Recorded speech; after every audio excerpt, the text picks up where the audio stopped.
And not everybody will be in favour of change, but everyone will benefit from the result: a growing economy and a better future.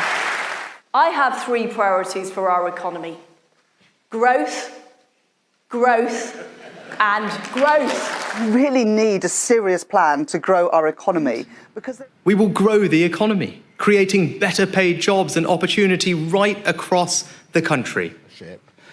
To secure the highest sustained growth in the G7. It feels like in every interview from any politician, the answer to all problems is to grow the economy. But should the average voter actually care about growing the economy? Let's take a look.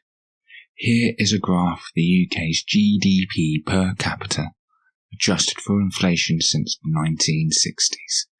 Now, we can essentially see the boom and bust cycles since the 60s, with a low point being the mid-80s, after the 1979 energy crisis pushed up inflation, interest rates and unemployment. And we can also see the high point in 2007, just before the 2008 financial collapse. Now, if we were to have a look at the average salary for the same time period, we can see there was a significant increase in the early 70s, before a downturn into the early 80s, and then a slight rise since.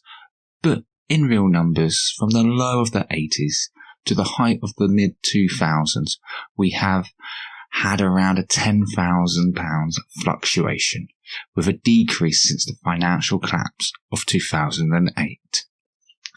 Now, if we were to have a look at the average CEO salary in the same time period, we can see a massive rise from the early 90s onwards.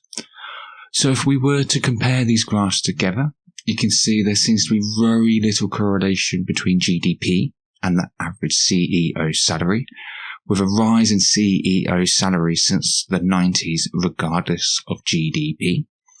Now, if we compare GDP per capita to average salary, then again there seems only a slight correlation, but the growth of GDP far outperforms the growth of the average salaries. And if we look at CEO salaries compared to average salaries, there is basically no correlation. And since the early 90s, the average CEO salary has risen quite significantly compared to the average salary that has been fairly stagnant in comparison. So for the last 40 years or so, the average salary has had very little change overall and does not seem to be affected by GDP. And in the same time period, CEOs have seen a massive increase to their salaries. So when politicians talk about growing the economy, who are they talking to? Because the average worker in this country will not see the benefits of growth because all the profits are funneled to the top. So the idea of growth should not be a message that gains voters unless politicians start talking about equality and a fair distribution of profits for all workers across the board. We are the 5th biggest economy in the world. Our public services and living standards can improve if the people at the top stopped overpaying themselves. So basically, why should we be motivated by growth? I don't care about making the rich richer.